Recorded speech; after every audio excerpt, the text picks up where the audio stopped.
I had to give some real thought about what it was that I wanted to discuss while I was out here.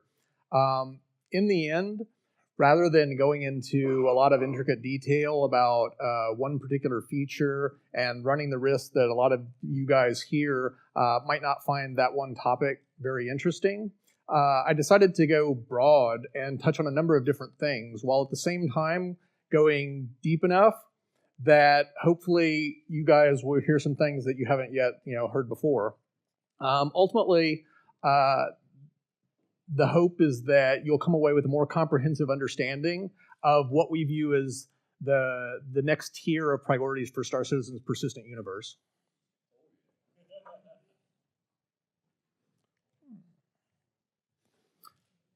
So as many of you have previously heard, our long-term objective is for a fully systemic world. And what this means is that we want a dynamic, logical environment with a completely consistent set of rules that can intelligently adapt to whatever players throw at it to ensure that the level of challenge is always going to be appropriate. This is really important for a number of reasons, and one of the biggest ones is that we want to give players total freedom. So this causes a lot of problems for a game designer, though, because it means that we can't really assume anything, and at times certain elements of the game can become extremely unbalanced. So, for example, every player might simultaneously decide that they want to live the life of a pirate and start attacking cargo freighters that are ferrying platinum from a refinery to a production facility. So if everything were to remain static, if the game couldn't appropriately compensate, it wouldn't feel like a real world, and it definitely wouldn't feel very fun. What you'd really expect instead would be a lot of changes as players started to go that route. Those cargo freighters should demand higher fees to travel into such a dangerous area. The price for an armed escort should go through the roof, which should, of course, entice a lot more players and NPCs into going out and actually serving as security.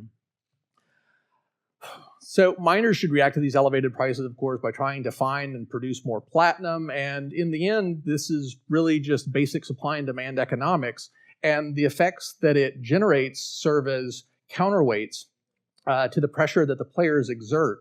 They're essentially attempts by the system to compensate for these imbalances that occasionally take hold.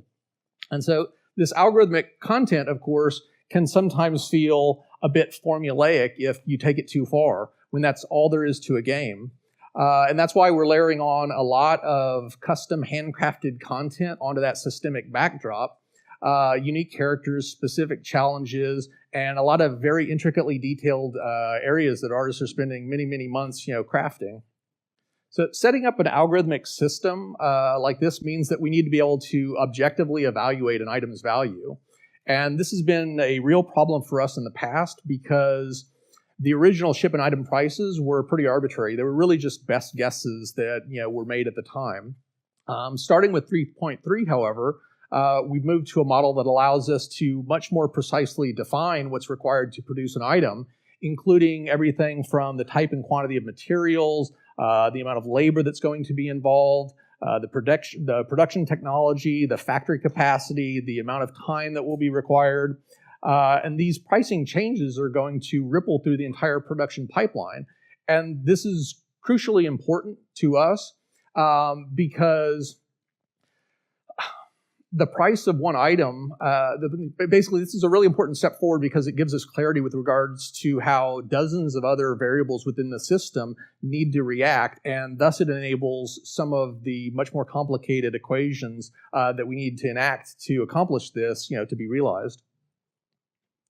Here we have a chart that I had Jake Mealy, one of our Austin designers, create right in the last few days before this, and what it essentially illustrates is a price breakdown of the freelancer ship.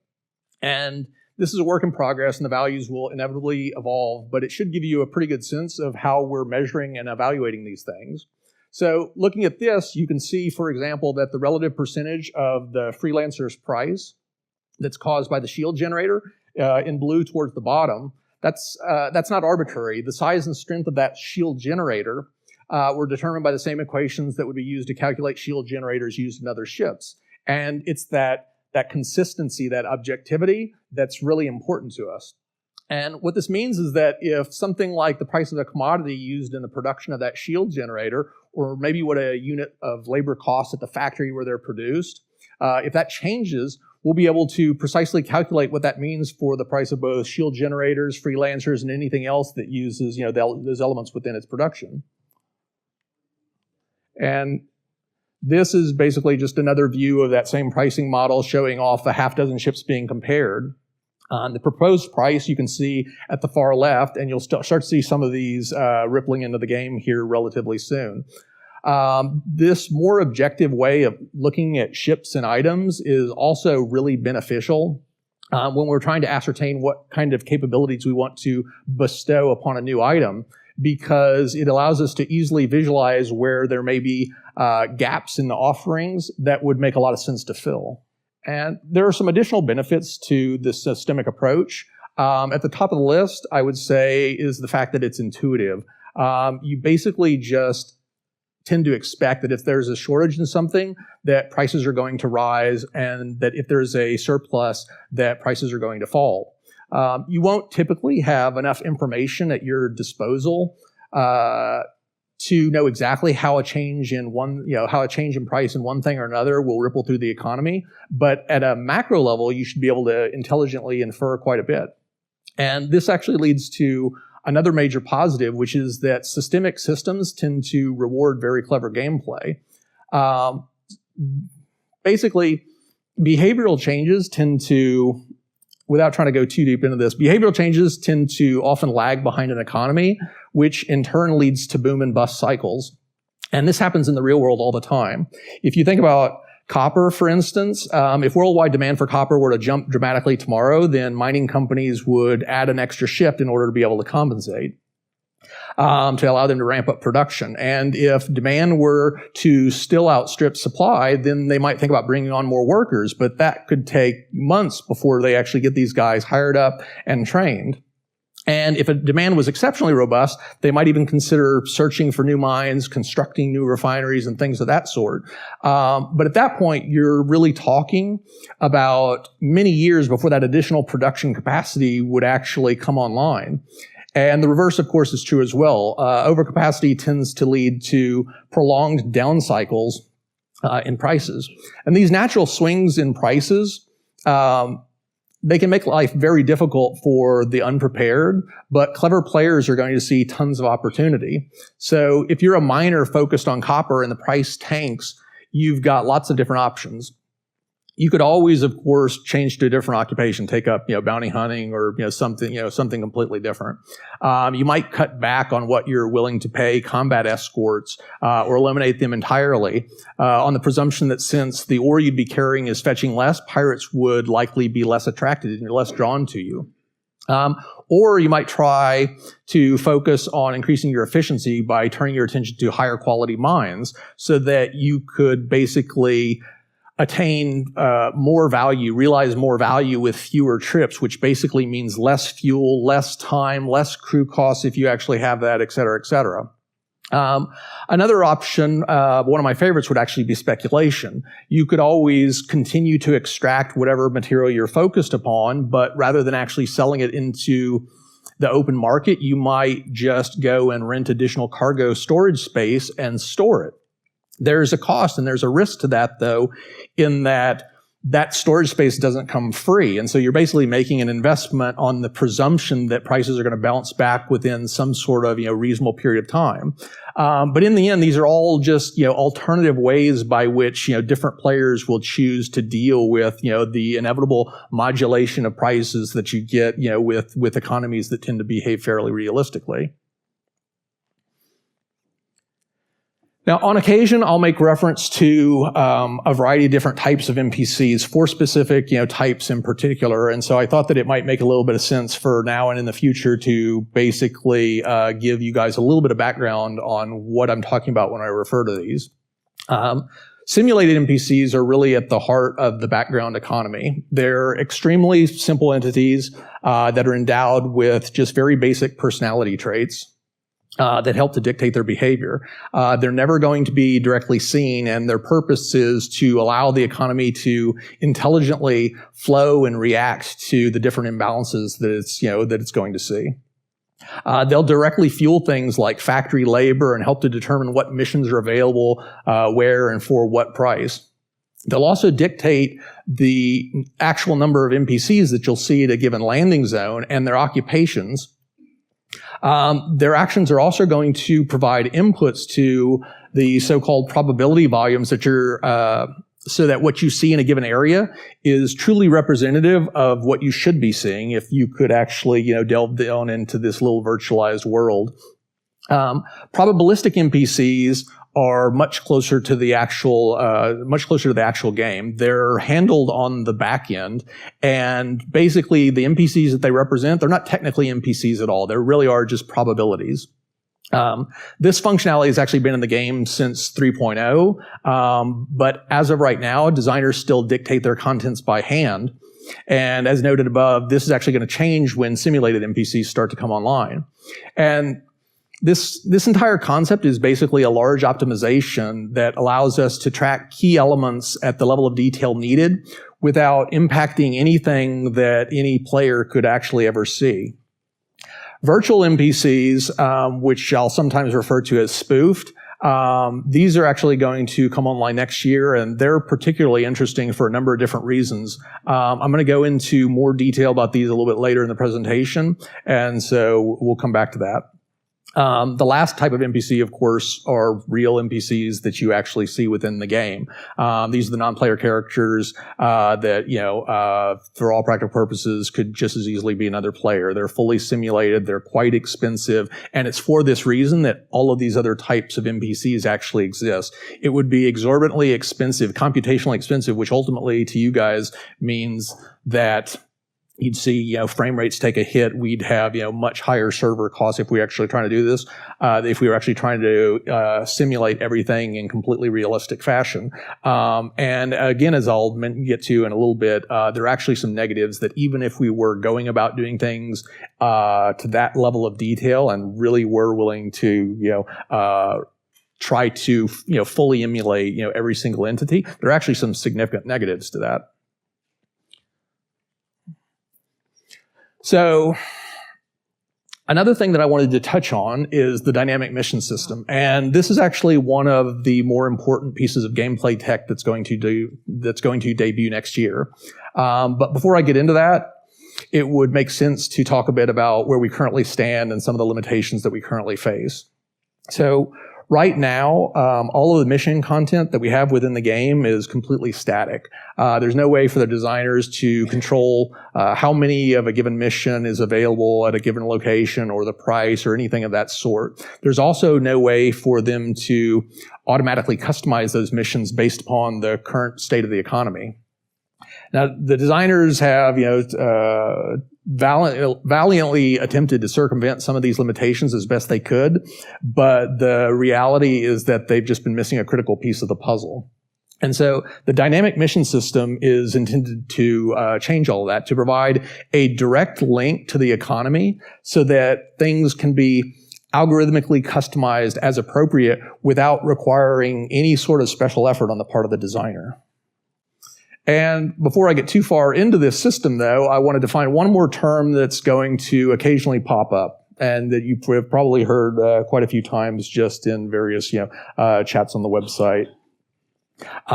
Environmental mission scenarios are created via subsumption, very much like normal missions. One key difference, though, is that they often don't have explicit objectives that you're intended to accomplish. They're used to basically create the world that should just be going on around you, but which we don't actually construct unless you're there to actually see it. These scenarios are instantiated via probability volumes, which are basically regions of space that define the likelihood of encountering different things. And it's within these volumes that the probabilistic NPCs I mentioned earlier exist, if you really want to call it that. So as a player makes their way through a probability volume, it queries a library of mission content to determine what the player should see, and then it actually creates it.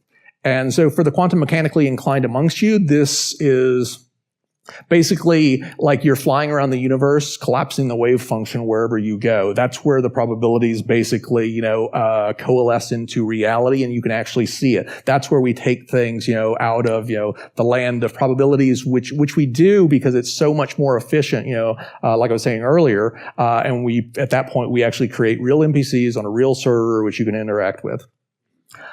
So a volume might indicate that there's a certain chance of encountering a cargo freighter and a slightly smaller chance of encountering a pirate. So as you fly around that area, then you'll occasionally see a cargo freighter and a bit less frequently a pirate. And I mentioned earlier that there were some significant negatives, even if we were to try to simulate everything at a complete level.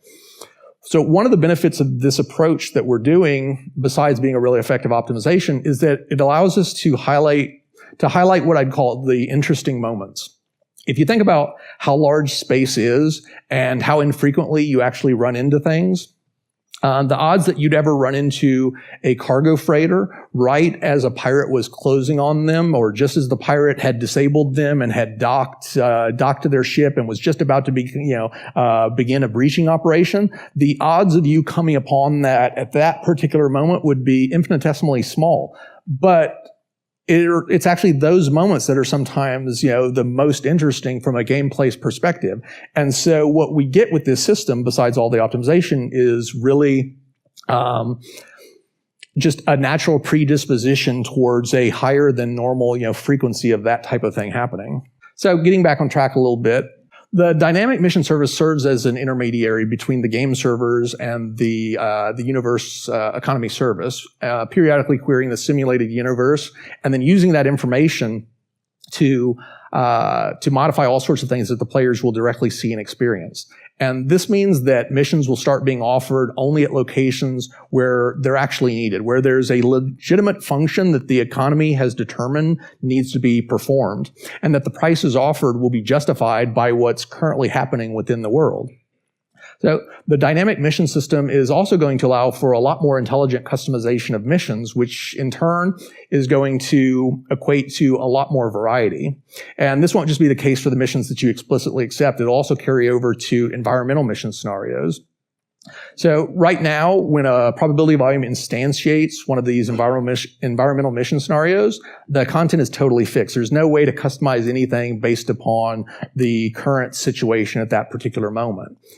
With this system, though, we'll be able to start doing things like dictating the type and quantity of cargo, whether a cargo freighter should have escorts, a ship's current level of damage, and all sorts of other things based upon what makes sense in that area.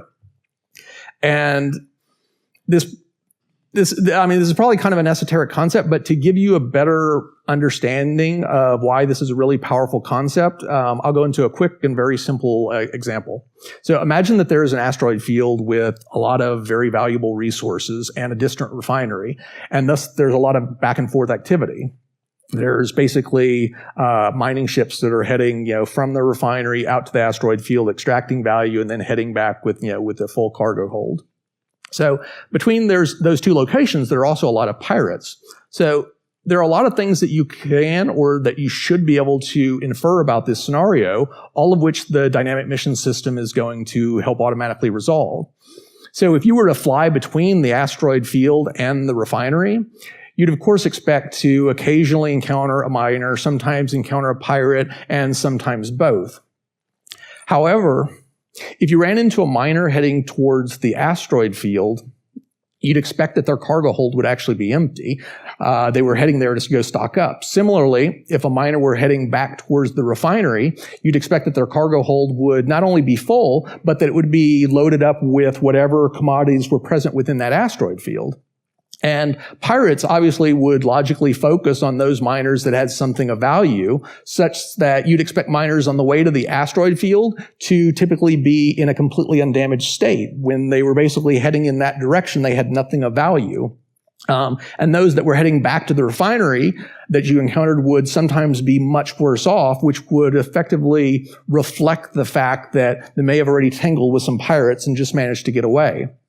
And so if you ran into a scenario where a pirate ship had disabled a freighter, docked with it, and it was getting ready to or already breaching, you'd also expect that the freighter must therefore have cargo, be returning from the field, or else the pirate would have logically tangled with a completely different ship. So the dynamic mission system is going to allow us to customize a lot of this content automatically, so that the things you see are completely logical in nature without the designers having to do any special work. So one more big one to hit here, which is mission spoofing. That's another major feature that the dynamic mission system is going to expose. I've spoken a good bit about how a lot of stuff doesn't really become real. It doesn't start getting simulated by the game servers where it's really expensive until there's actually a player around to see it. Prior to that, things are kept in a much more efficient state. But there's one big problem with this approach, and that's the fact that some NPCs, even the ones that aren't near a player, have a legitimate need to exist in something more than just probabilistic form at significant distances from players. And that's because of the service beacon. So the dynamic mission system is going to query the probability volumes to determine the frequency and specifics of service beacon requests. This would equate to NPCs that are asking you for a service. In other words, you may be getting a call from a guy that's far away, and we don't want to, once again, go to all the effort of creating him until it's really necessary. And so what the system will do is effectively spoof those offers. It will create a little virtual NPC. That NPC will be able to fire commands through the normal communication network, and what you'll see will look and feel just like a request from any other player. It's only at the point that the beacon was actually accepted, when a player agreed to provide the service that the NPC was requesting, that the system would actually transform this lightweight NPC into a real NPC with which you could actually interact. And this might seem like a lot of effort, and it is, but it's really necessary, because the reality is that most of the service beacons that are going to get dispatched throughout the system will never be answered by a player. They may effectively be canceled by an NPC that decides to take it. And so what we don't want to have is for every player to have 10 service beacons getting fired off and be creating all of creating all those characters, creating all of those ships, executing all that logic when there's no one around to actually see it. So there's one other thing here that I wanted to talk about, which is the focused NPC generation.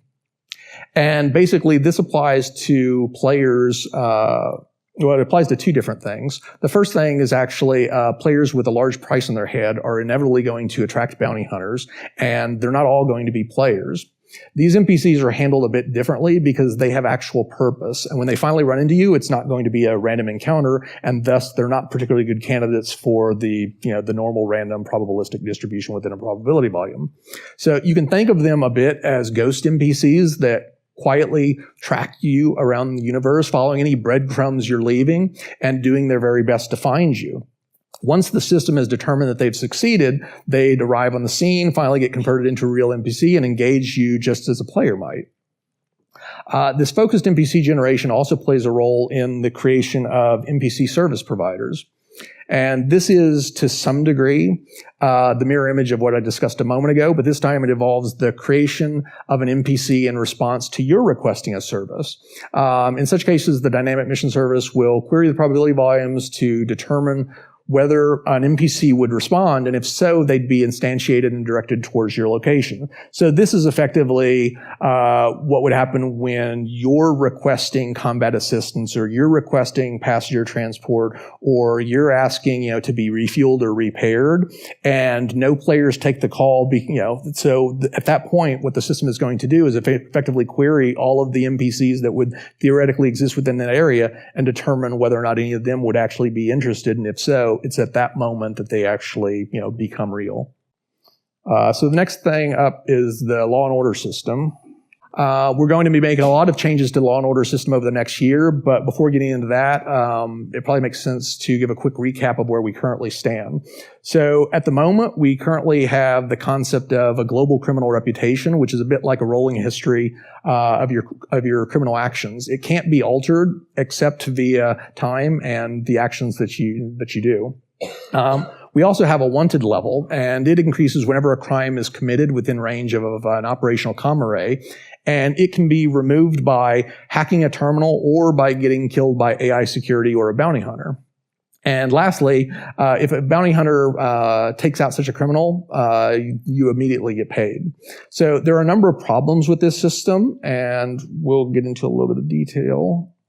So the new law system is going to revolve around the concept of these hierarchical jurisdictions. And a jurisdiction is basically just an area that defines its own set of laws or which adds or extends the laws of its parents. So you might think of the UEE as the federal government. Crusader might be considered a state, and Port Olisar could be considered a city. The laws of the UEE would certainly be in force within Port Olisar, but Port Olisar might go a bit farther and prohibit the possession of certain substances within its jurisdiction.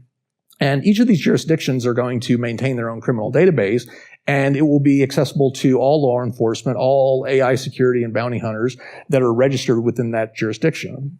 And here's a list of some of the crimes that we've been debating. Theft would, of course, just be taking something that doesn't belong to you. Manslaughter, killing without malice.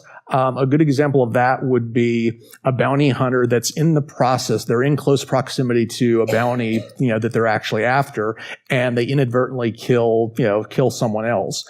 In that case, you can kind of infer that they probably didn't do it intentionally, and thus the penalty should be a lot less than something intentional like murder. But it might involve something like, temporary ejection from the Bounty Hunters Guild, et cetera. And this is, intended to discourage bounty hunters from getting too careless, when they've basically been authorized to go after people, within these secure zones.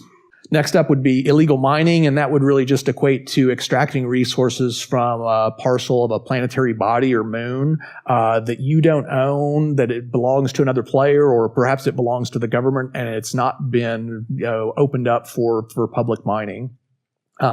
Illicit cargo, that would involve transportation or possession of a material that's deemed illegal, maybe an addictive drug or a volatile compound that requires a special license to transport. Smuggling would involve the transportation of intentionally hidden goods that are either stolen or illicit. Murder would, of course, be one of the more obvious ones. It just involves, the outright killing, of a player within a secure zone for no justified reason. False ID would basically equate to you using a kit that allows you to throw off a false signature so that when you're actually scanned by others, you can basically, give them a sense that you might be law-abiding. Quantum interdiction and dampening, those would relate to the illegal creation of a field intended to inhibit quantum travel, which of course is a tactic that's going to be very popular with pirates looking to snare their prey. And each of the laws within these jurisdictions will be able to be associated with a penalty. And this can be anything from as minor as a fine that might elevate to a bounty if you don't pay it on time. It could result in bounties, and there are two different bounties. There's the dead or alive variety, and then there's capture. Capture would typically apply to some of the less serious crimes, smuggling, to where you weren't actually causing bodily injury to someone. Prison duration, how much time you're actually going to serve as a result of this. Banishment, you could be restricted from going into a particular city or zone for some period of time. Now, the law system relies upon security forces being able to ascertain whether an individual has a criminal record, and this will be handled by various forms of scanning. So the quickest and simplest type of scan is for ships, and it's somewhat akin to basically running a license plate. The next up would be the FPS variant, and this requires you to be in close proximity to another character and to have a view of the character's face. Security forces can, of course, do more than just try and identify a known criminal. They can also try to detect crimes that are still in progress. To that end, ships will be able to be scanned for more than just, the license plate. A deeper, more time-consuming scan, one that requires a bit more player skill, can return the quantity and type of cargo on board. And this will also be of value to pirates who want to basically know whether or not a freighter has anything that's, interesting before they actually, move in to engage. Upon verification of the presence of illicit cargo, a bounty would be automatically issued if it didn't already exist, and the security officer would then be cleared to engage as appropriate. And then there would be a still deeper, more time-consuming, more skill-requiring scan that would allow you to, effectively detect smuggled cargo. There will be few NPCs and probably few players that are actually going to master that, and thus, in general, smuggling will typically be a relatively safe occupation, except in the most secure zones. All of these scans are, of course, detectable by the target, with more skillful scanners less likely to be noticed. As with the current system, security forces are spawned via environmental mission scenarios, and thus encounters with them are purely by chance based upon the density of security in that area. And these forces aren't immediately hostile. It's similar to just running into a cop while you're driving on the streets. So unless you actually get scanned, they don't really know your identity. Once security has verified that you're a known criminal, then everything changes. You get a pursuit rating, and all of a sudden, security is not summoned to that area merely, incidentally as a result of the probability volume. Now it actually directs additional security traffic towards you. And so the way to basically, get them off your tail is to evade them for a significant period of time, at which point your pursuit rating will gradually go down and the density of directed NPCs will basically, gradually dissipate. The last thing I wanted to go into on the law and order system is prisons, and they're going to, effectively serve as additional deterrent to committing crimes within lawful areas. And I can't go into too much detail here since we're still working out the details of exactly what type of gameplay you'd experience while confined. And I'm sure we'll start out, fairly modestly and then gradually ramp up the ambition. We definitely want to have some interesting characters and missions within the prisons, which can in turn open up some interesting doors on the outside. Manual labor to reduce your prison sentence, penance for being bad, is also pretty high on our list. Players with a bounty on their head that are captured or killed would be immediately transported to prison, and the duration of their sentence would depend upon the number and severity of offenses. We're also going to wind up introducing some anti-theft devices, because right now it's far too easy to basically steal these, enormously expensive, ships that represent a tremendous store of value. So we'll likely implement things along the lines of a security pad that, would either require a significant amount of time or some hacking skill for you to bypass, or a physical key that resides on your body, which basically means someone can't actually start your ship unless they, at the very least, first take you out and then search your body. We're also going to make it substantially more difficult for you to, fly these stolen ships throughout the system. And by that I mean players with stolen ships are going to become much less able to frequent a bunch of the shops that provide refueling repair services. So they're therefore going to have to head out to the criminal areas, the lawless areas, in order to take care of a lot of those types of basic operations. And of course, the prices out there are going to be more expensive, and there's also just the added hassle of making the journey. So after talking so much about the law and order system, I think it probably only makes sense to give you guys a little bit of a sense as to where we're headed with bounty hunting. One of the first few things you're going to notice once the dynamic mission system starts to come online will be the directed NPC bounty hunters. And I spoke about this a bit earlier in the dynamic mission system section. But these bounty hunters won't be dependent upon a probability volume to spawn them, and their capabilities and frequency are going to increase as the price on your head grows. Many jurisdictions will have a resident bounty hunting guild, and there are a lot of benefits to registration. There are also going to be some costs. Some will require a certain level of reputation in order for you to join. Some will require a recurring membership fee, and others may require you to maintain a certain quota of bounties. One of the largest benefits to registering is that you'll gain access to a Moby-class bounty hunting application that can show you a wealth of information about that jurisdiction's criminals, including their names, crimes, bounties, total reward being offered, and most importantly, their last known position and ship.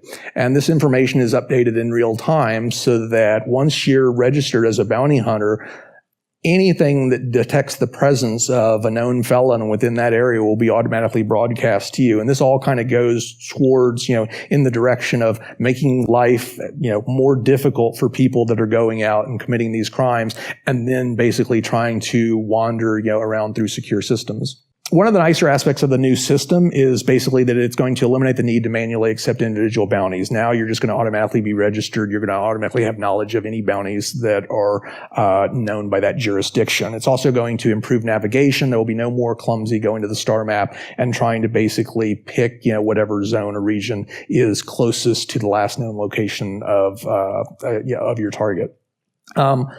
One of my favorite features is actually quantum trail tracking, and that's not just a feature for bounty hunters, but they're certainly going to use it a lot. Whenever a player jumps from one location to another, they're going to leave a trail that, with the right equipment, you'll be able to see. And this means that if your bounty or whoever you're chasing manages to jump away, you'll be able to follow them. So the quality of the bounty, the quality of the tracking equipment and the size of the ship is going to dictate how long this trail can be detected. So you'll need to be fairly close on the heels of your prey if you want to have a chance at actually following. Another change that will involve what we're calling virtuals, again, spoofed NPC bounties.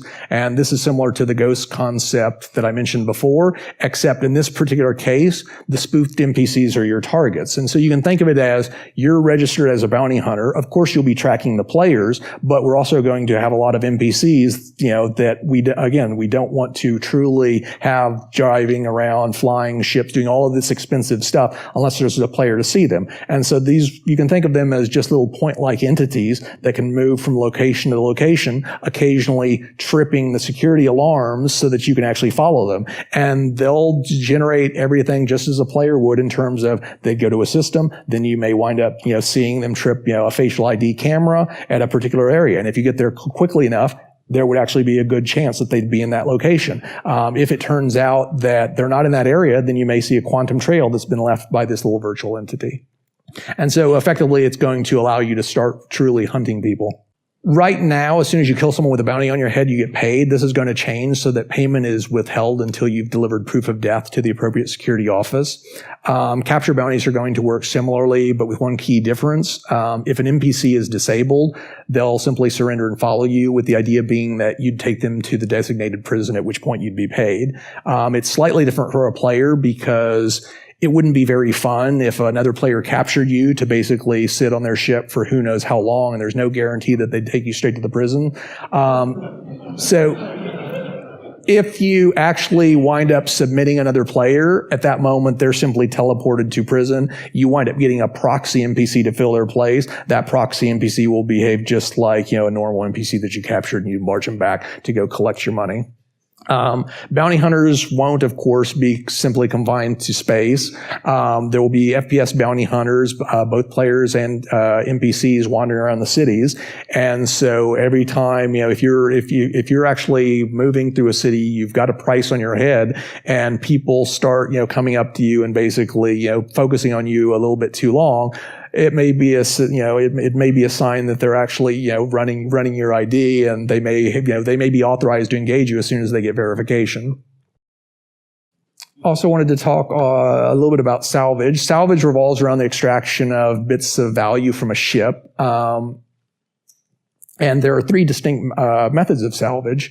The first one is component extraction, and that simply involves the removal of components from the ship. This may require bypassing a security system to gain access to the module, or cutting the items from their fixed housings. These components will often be small enough to be carried, and thus significant value, power generators, shield generators, batteries, and things of that sort can be gleaned from these ships with enough trips. Data extraction involves transferring electronic data from the ship to another medium. Some forms of data can only be copied if the original is destroyed, enabling only a single instance of that data. Some data may require decryption before it's accessible. Some tamper-proof systems may limit how many attempts you can actually make at decrypting it, et cetera, et cetera. There are many different types of data that will be, that can be found on a ship, and I'll detail a bit more of those in a few slides from now. The last and most visual method of salvage is hull scraping, which essentially entails using a salvage beam to vaporize the outer hull of a ship and collect that material in storage canisters. This is very similar to mining, except the materials extracted can occasionally be in purified form. And so I included a video, it's from a couple years ago, just to kind of illustrate the concept.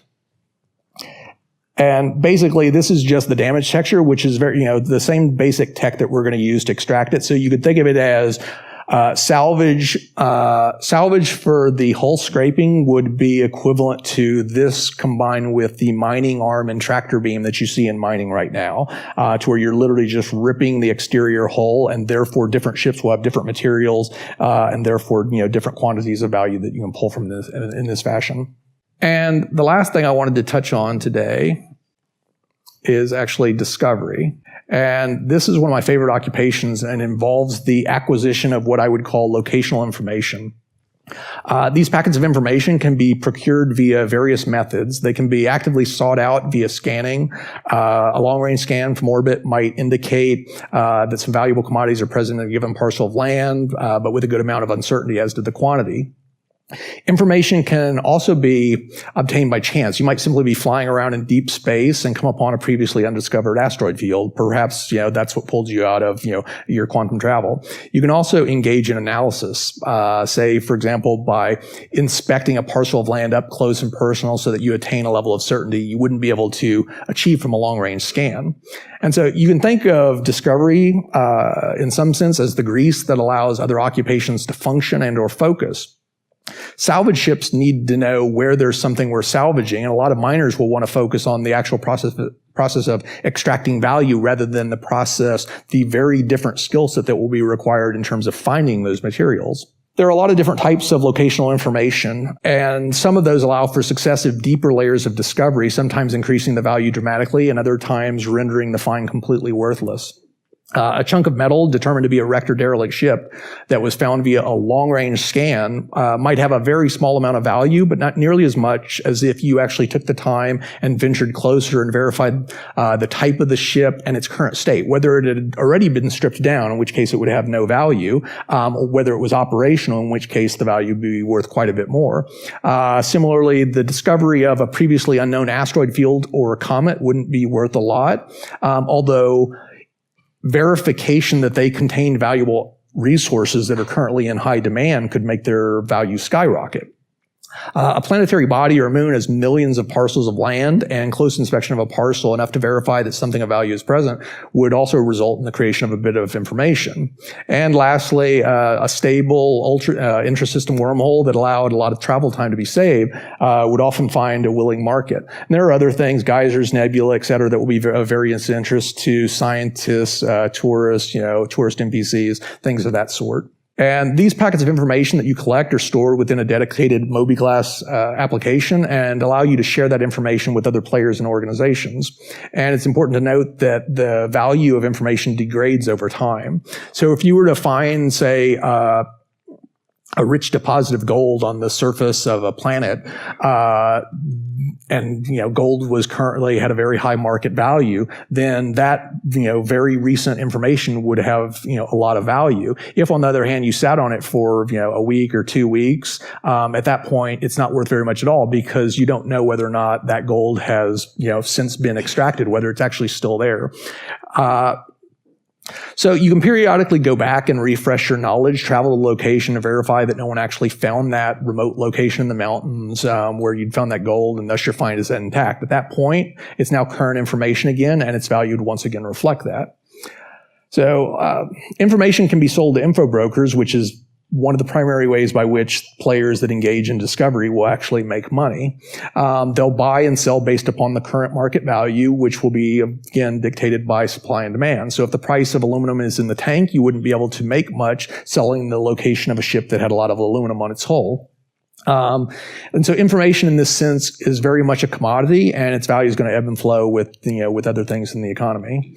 And once an info broker has actually purchased this information, it's going to be freely available for other players and NPCs to bid on, like they would with any other asset. So that's basically it. I'm sorry it went a little bit long. Say again? Still got 10 minutes, man. Wow. I thought it went long. Well, what we could do is we could basically, so what we have right here is Jake Mealy and Rob Reininger, two of the Austin designers. As I mentioned earlier,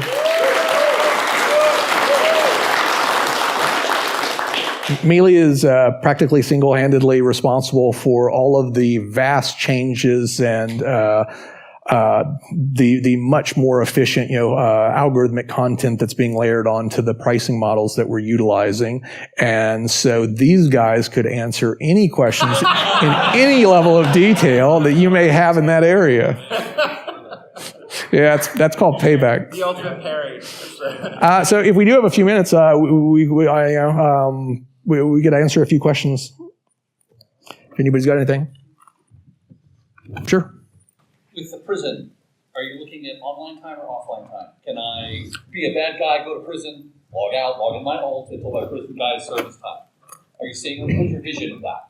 I would lean towards thinking that it's probably just constant time.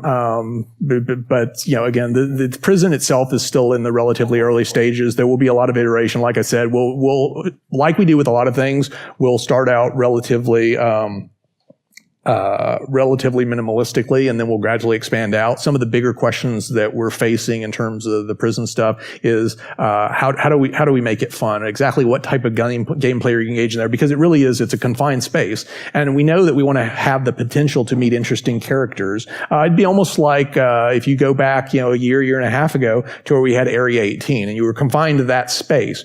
And so imagine that space, and you've got gangs in there, and you can actually associate yourself with one of them, and that relationship translates to when you actually get released to the outside.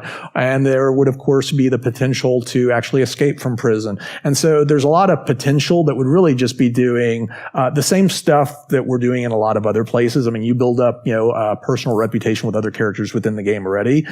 This one is again, it's something that. We don't expect the average player to be getting locked away for long periods of time because we don't expect the average player to be committing, lots of crimes in secure zones. And sure. That's for the NPC technology. Would that be helpful for, I guess, in two specific cases, being a bond merchantman seller that's going to a planet and wanting to sell you wares? Would NPCs become aware of your presence? So you're talking about whether if you had like a price on your head and you're basically moving into. If you're selling goods as a bond merchantman owner, that's it. You land on a planet. Would NPCs just start to hear that there's a merchant? That's basically exactly. It's like what you would wind up having is these probability volumes that I mentioned earlier. They effectively give us a mathematical description of what you would potentially see. And like I said, so we are actually, or we will be simulating these things, in more precise detail, like these little point entities. But once we get over to the game side, what we don't want to wind up doing is having to compare, for example, the location of an individual ship with, 1 million or 10 million different NPCs and trying to infer stuff there. And so the probability volumes are really a pre-processing step that's performed in real time that takes this background information and makes it easily digestible for the game so that, for example, this has been happening, for quite a while within the game already, to where every time you jump, what we're basically doing is casting your path through the universe and plotting your course through all these probability volumes and figuring out where you would actually, run into a particular entity. And this is all dictated right now, like I said, specifically by the designers going in and, hand setting this stuff. And so the next step is basically hooking that stuff up to the back end economy so that we can start to feed real-time information to these volumes so that the quantity of pirates, it ebbs and flows based upon what's actually happening. Sure. With regards to the salvage mechanic, you mentioned that you at some point in time you would be able to get possibly components off some of these salvage ships. Do you foresee the ability to get military grade, certain components of military grade is the first question, and thereby being able to update your own ships by interchanging some of the salvage components? And then will there also be the opportunity, you kind of touched on it, but will there be the opportunity to salvage nearly fully operational ships that are, through some? Yeah, well, the opposite of salvage, of course, is repair, and so it's very possible you disable another player, you take out their engines, you take out the crew. Well, now you need to repair the engines before you can go on your way. Or you find a derelict ship, and you basically perform enough repairs. You repair its hull, you basically replace its batteries, you give it a new power module, etc. And now it actually becomes operational again. And one of the reasons I should just point out, one of the reasons why component extraction is so high on the list is because it allows us to let players extract a significant amount of value before we actually have to deal with the complicated issues. Like, imagine you have an Idris and you've got these big, enormous, batteries, and you want to actually extract that entire thing. Well, that just becomes, a user interface and logistical nightmare. Whereas components, these nice little, small, easily, carryable things, it's a very simple way for us to allow you to go onto a ship, bypass the security systems, cut off these things, and extract maybe not all, but significant chunks of the value in this manner. Data is the same way. So you can have ships that basically have the location stored on them, just like I was mentioning on Discovery. You can have a ship that has within its database that you can extract, that you can salvage, the location of a comet. Now you go verify the comet and actually see what its current state is. The hull scraping is just another way to basically pull a good chunk of the value of its hull plating and stuff off. And so the reason why those three are at the top of the list is they're the most straightforward and quickest ones to implement. And we want to get the basics of some of these things running as quickly as possible so that we can start to iterate on them and basically broaden the number of things that players can do within the game. I'll bet. With the discovery location data, do those locations exist temporarily as long as the player has the data? Or are these locations that are permanently, like new places to explore, discover, people come back? Yeah, they're actually dynamically created, but as long as you retain knowledge of them, they would basically continue to exist. In other words, I'm flying, from point A to point B, or I'm doing a scan, and I actually locate, a new asteroid field. That asteroid field wasn't necessarily, always there. It was created, randomly. But now that you know about it, and you can think about this logically as being, these things wouldn't be static in the real world, right? These things are moving. So once you find it, well, I know where it's at as long as I keep pretty close, tabs on it. But if I ever just forget about it entirely, you know what? There's asteroids coming and going through the solar system, moving around, all the time. It's like there's no certainty that you're ever really going to be able to find it. Plus, there's always the question mark of, did another NPC, or player find it that you don't know about? Basically, mine it into nothingness. And so there are a lot of reasons why this thing may eventually not be there. But as long as you retain knowledge, as long as you go back and periodically refresh it, then you can keep it, in perpetuity. Tony, Chris mentioned it a little bit in the opening statement about survival play. I know we've talked about this a lot over the years, but what's the current state of thought in that? Say you get shot down and no comm equipment on a moon or a planet, Well, that actually plays right into that dynamic mission system and the probability volumes that I was mentioning before, to where, in essence, what you'd wind up doing, you get shot down over a moon, and what you do right now is you basically fire up your service beacon and you basically, set it to 100 credits, and basically you ask somebody for help. The problem is that if you're off in some distant moon or whatever the case may be, there may not be a player around you, or maybe the players that are on the same server as you are too far away, or maybe they're engaged in their own missions. And so what we want to do, is basically allow NPCs to start to participate. And so if you're on that moon and you need transport, and you basically, throw that request for assistance out there and no players assist, what the dynamic mission system would then do is query all of the nearby, probability volumes and determine whether or not any NPCs would actually be interested in helping you. And that would depend, largely upon, again, what they're doing. It's like, is maybe your price is too low, so you're not interested in them. But if you get the price to the right point, you will eventually pull one of those guys in there. And this, again, it's a capability we don't have right now because there's no easy or effective way for the designers to tap into it. And that's why we've got a lot riding on this thing, and we're so anxious to basically get it in as quickly as possible. Survival mechanic any deeper? Have we thought about that, going into the fact that you don't have any water, food, such and such, so and so. Yeah. Well, we've got the thirst and hunger is actually on, one of the things on the list that we've got slated to deal with next year. And this would be the same thing for all the NPCs, to where you'll actually start to get, you'll need to basically, you'll need to basically, drink, you'll need to eat, you'll need to do all of that, or else you'll very gradually, because we don't want to make it too annoying, start to suffer, various deleterious effects.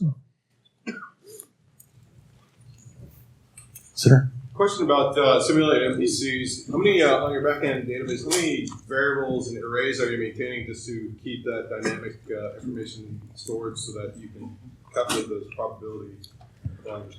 At any given time, the spoof ones are actually going to be fairly minimal because they're not really created except as necessary. In other words, most of the time. So the eventual idea is to be simulating, 10 or 20 million of these so-called, the simulated NPCs, but they're very, very lightweight. Don't need to be updated. If it's when you're talking about that simulation, you're not doing 60 times a second. You're not doing 2 times a second. You're updating these guys, once every 5 minutes or so. Because it's not as if these simulated NPCs change their occupation on a second by second basis or anything like that. And so what you wind up having is a big repository of these characters that periodically reevaluate and decide, do I want to keep working at this factory, or is there something more attractive? Well, if I leave the factory and I decide to become a miner, what am I actually doing? Oh, well, if he's doing a miner, then all of a sudden there's a demand for more fuel in that area. And if he's not working at the factory, that means all of a sudden that, the rates for, factory workers, you've got one less, NPC that will actually be available to supply that, which means the cost of things that depend upon labor, in general would go up. I mean, one NPC would never really matter. But, you get the point. I mentioned also earlier that these simulated NPCs would have a direct impact on the things like the number of NPCs, the occupations that you see within the game. And by this I mean, so if we're simulating, say, 100,000, distinct NPCs, simulated NPCs on the back end, then this may translate into 100,000 divided by 1,000. So you wind up with, well, that's 100 NPCs, that you'd actually see walking around. And there would be all of your normal persistent characters, your bartenders, your shopkeepers that are actually very specific characters that have, particular lines of dialogue recorded for them. And then there's all of the, the so-called background characters. There's the window shoppers and the tourists and the blue collar workers and, and all of those sorts of guys. The vagrants, the criminal, elements, etc. that we can basically, create at will to basically, fill up the populace. And the other interesting thing is we can kind of bend that, however we see fit, so that if, for example, you've got a mining colony, and therefore there's a lot of blue collar workers, and there's not much in the way of advanced, production capabilities or anything like that. And all of a sudden, the asteroid field that's near that area winds up getting depleted. Then all of a sudden, there's very little ore being brought in and being utilized, et cetera. And so, what you would logically expect is lower per capita income, less employment, more crime, and what you'd wind up seeing over time would therefore be more of these simulated NPCs shifting their occupation from employed blue collar worker to criminal element, et cetera, et cetera, et cetera. All the way back. A question just in general about automated vehicles. You could apply the same AI logic to vehicles and ships, and rather than have a simulated human piloting the ship, you have an AI representing, an autonomous ship piloting the ship.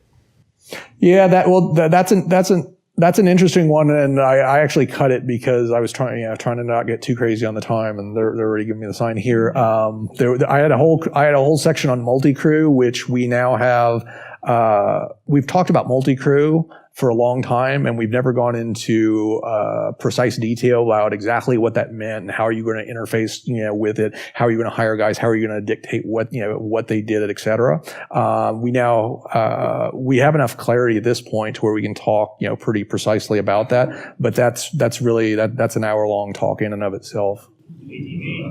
And what you mentioned there is one of the optimizations, just to end on, is if you have a crew And you think about, imagine you've got an Idris and it's got 100 characters on it. It's exceedingly inefficient if you've got engineers if you've got, engineers that you've hired down in the engineering section and there's no other players down there to actually see them. You don't really want them to be pathfinding, animating, doing all of this very computationally expensive stuff. It's incredibly wasteful. And then you think about, well, you can have lots of players with lots of ships, with lots of extra crew. And so everywhere, we're always thinking about ways that we can give you the illusion that it's doing more than what it is, or where we're looking for ways to optimize so that we're getting all of the beneficial end effects, maybe in some cases even more, like I mentioned earlier, without with all of the rampant waste that would come from just blindly doing some of this stuff.